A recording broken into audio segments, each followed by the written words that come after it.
So, there's this show on CBS. It's called The Talk. It's kind of like CBS's answer to The View. The premise is that a bunch of mindless, chattering cunts sit at a table and talk about their problems. I don't fucking know. I don't watch the show. I saw this clip on the internet where they were talking about this woman who chopped her husband's penis off and stuffed it in a garbage disposal.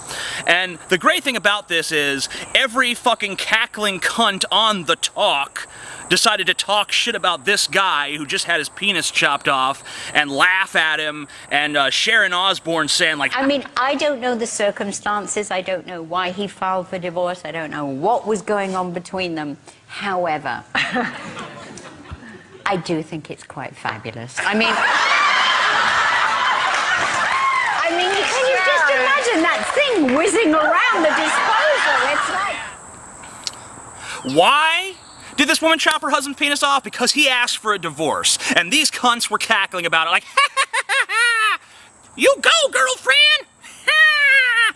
Imagine if we lived in a world where a bunch of guys were sitting around a table on a TV show and they were talking about a story where a woman asked for a divorce, so her husband chopped off her clitoris and her tits, threw them in a garbage disposal, and these guys were laughing about it.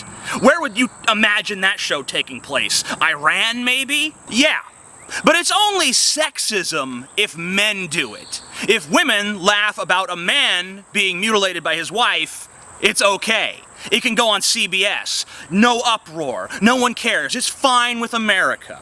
If the situation's reversed, America would be having a shit fit. We'd be calling for those men's heads on sticks, for fuck's sake. There's this show.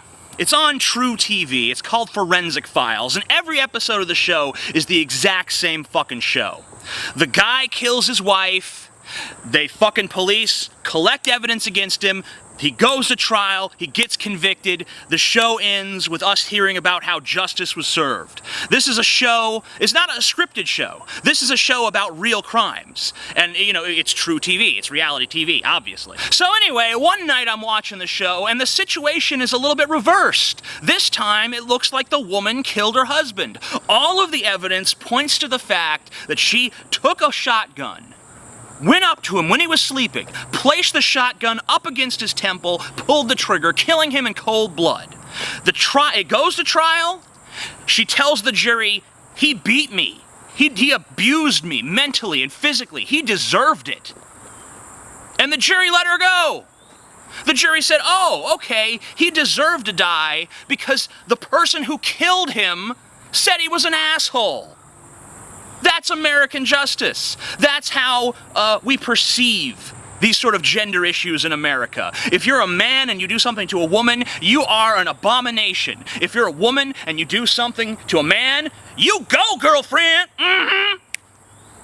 There was a case in Russia recently where a man tried to rob a woman's store. She beat the shit out of him, tied him up in the back, kept him as a sex slave for 3 days, basically, you know, raped him.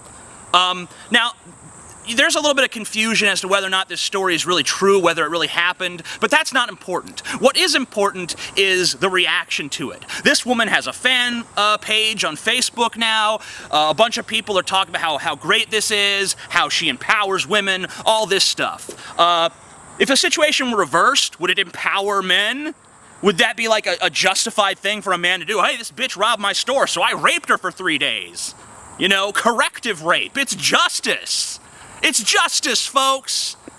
This is why I can't fucking take feminism seriously. I just can't. I can't take it seriously. Because they don't address things like this. They want to talk about the disparities between the genders, but they never want to talk about this shit. They want to pretend like this doesn't exist, or it's all isolated incidences. It's not an isolated incident when an entire audience of women are all laughing about a man getting his dick chopped off when the reverse would never fucking happen. Never. Not unless you lived in Iran. Not unless you lived in a country where women were some uber-oppressed minority with no rights whatsoever. Is that what men are in this country now? We have no right to complain? We have no right to say, I don't agree with this. I think this is disgusting. I think this is immoral. I don't think this belongs on fucking network television. At the very least, if they're allowed to joke about it, we should be too. So, I mean, either way, Either this shouldn't be allowed, or the other should be allowed. But we cannot have this double standard. It's inconsistent and it's wrong. So not to be like a total buzzkill, but it is a little bit like sexist. Like if somebody cut a woman's breast off, no one would be sitting laughing. Like it's not that right to sit around laughing about it if we think about it. It's different, though. It is different. One's floppy and wide. One just sticks up like that. It's easy to do that. So we've created a 400-page photo book containing over 1,000 behind-the-scenes photos and behind-the-scenes commentary by Cody Weber and myself, and behind-the-scenes descriptions of Amazing Atheist videos and major events that have taken place on this channel over the last year and a half in relation to my channel. So please, you can buy the 50 signed pre-order copies below. I guess that's all. Fuck off. Get away. Get away.